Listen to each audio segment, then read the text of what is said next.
मैं आमंत्रित करता हूँ कि कृपया आएँ अपना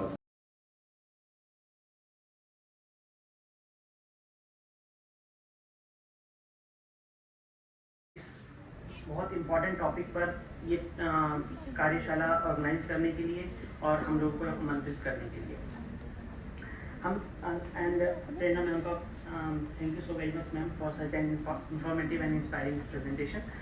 हम अगले पड़ाव पर बढ़ते हैं जिसमें जैसे सर ने कहा कि तंबाकू की बात मैडम ने किया, हम अब बात करेंगे एक दूसरे व्यसन की जिसका नाम है अल्कोहल और उसी से संबंधित दूसरे और ऐसे सब्सटेंसेस जो कि आज हमारे समाज में स्पेशली यंगर पॉपुलेशन में बहुत कॉमनली मिलते हैं और हम इसको अब ये नहीं कह सकते कि हाँ ये जो है एक दूर की चीज़ है या ये हमारे आसपास नहीं है। स्पेशली हम सब लोग जो हैं जितने भी सब यहाँ पर फैकल्टी सीनियर फैकल्टी मेंबर्स हैं, स्टाफ मेंबर्स हैं या स्टूडेंट्स हैं, सब लोग एक हॉस्टल और उन सब के टाइम उस समय से निकल करके आए हैं। सब ने वो समय देखा है कि किस तरह से हॉस्टल में वो डायनेमिक्स रहती है, किस तरह से हम प्रभावित होते हैं, एक पीयर प्रेशर बनता है और हम उस ना चाहते हुए भी सब्सटेंस के स्पेशली ऐसे सब्सटेंसेस जो कि हमारे समाज में इतनी कॉमन है उसके जंजाल में फंस जाते हैं।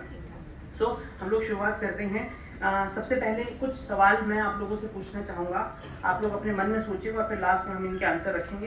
क्या हम लोग ये मानते हैं कि अगर वो चीज़ नेचुरल है तो क्या तो वो इतनी कुछ ज़्यादा हार्मफुल नहीं होगी? ऐसा बहुत आम समाज में धारणा होती है ये तो बहुत नेचुरल चीज़ है, ये ले लेते हैं, इसका सेवन करते हैं तो ये हमारे लिए नुकसानदायक नहीं होगी। तो क्या ये कहना कितने लोगों ने शराब का सेवन किया है?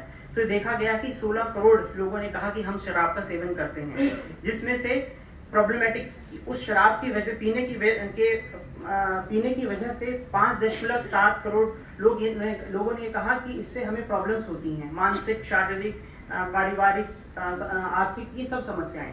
और 2.9 करोड़ लोग ऐसे थे जिनको इससे एडिक्शन था, यानी जिसको हम कहते हैं साइंटिफिक भाषा में अल्कोहल डिपेंडेंस था। तो you can understand the gravity की 16 करोड़ पॉपुलेशन जो है कोई कम पॉपुलेशन नहीं है। ये है सबसे बड़ी बात अल्कोहल की। तो अल्कोहल का जो यूजेज था वो 14.6% था। फिर आता है कैनबिस दूसरे नंबर पर, जिसका इस्तेमाल था जिसका यूज था 2.8%, यानी कि 3.1 करोड़ लोग जो हैं कैनबिस का भी इस्तेमाल किया है उन्होंने पिछले एक साल में। कैनबिस अलग अलग फॉर्म में मिलता है, भांग की फॉर्म में, गांजा, चरस और इसकी और हायर फॉर्म्स जो मोर पोटेंट फॉर्म्स हैं। और इसके अलावा ओपियोइड्स में जो है जो जिसमें जैसे स्मैक और ऐसे घातक नशा होता है जो कि जिनका एडिक्शन पोटेंशियल बहुत ज्यादा होता है। एंड एक बार अगर आप उसको एक बार भी इस्तेमाल करते हैं तो आप अपने मन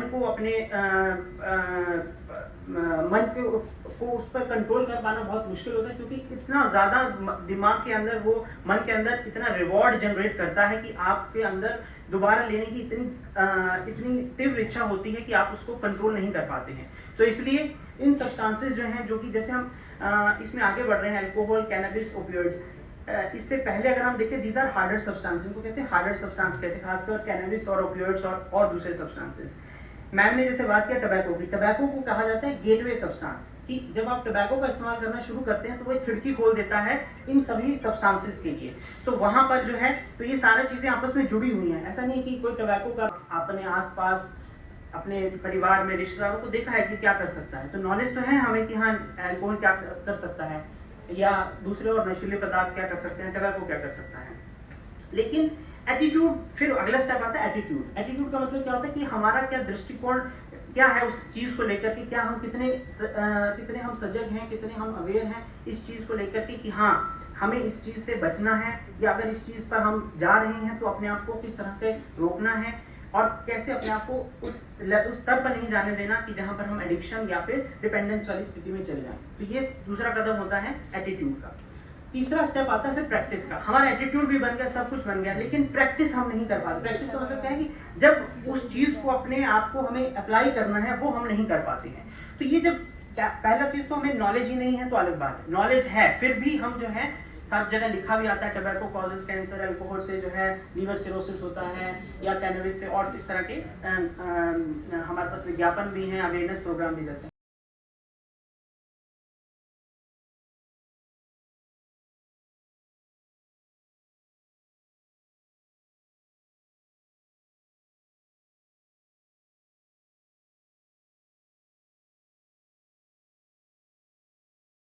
आई want everybody to start thinking कोई ऐसी 10 चीजें जो आप एक दिन में करोगे अगर आप घर पे लॉक हो जाओ, right? If you have 30 seconds to think, कितनी चीजें आप सोच सकते हो, right? Okay, so these are the basic questions जिससे हम ये बेसिक फिगर आउट करते हैं that what type of digital addiction works. Initially digital word से हम ये मतलब निकालते हैं कि आपके दिमाग में एक ही गैजेट आएगा which is phone, but gradually अब अगर आप थोड़ा सा इंफॉर्मेटिव में जाएंगे then I think so WHO has started including gaming, phone and any type of screen और digitals in terms of this. तो अगर इनमें से कोई भी क्वेश्चन, आपको कोई चीज ऐसी है, you are feeling sad in life, आप बिजी हो, आपको अपने बिजी शेड्यूल से अगर आप किसी चीज में एंटर कर रहे हैं, so there is a particular neurotransmitter which is released. I'm pretty sure you all know of dopamine. Dopamine release होता है जो कि हमें kind of reinforcement या ब्रेन को रिवॉर्ड देता है which is a partial relaxation. उस रिलैक्सेशन को बार बार गैदर करने के लिए हम इस कंपल्सिव लूप में चले जाते हैं and our brain keeps on getting condition, जिससे हमें लगता रहता है कहीं फोन तो नहीं बजा, कोई मैसेज तो नहीं आया, कोई चीज मिस तो नहीं हो रही है। That's how you pick up that loop.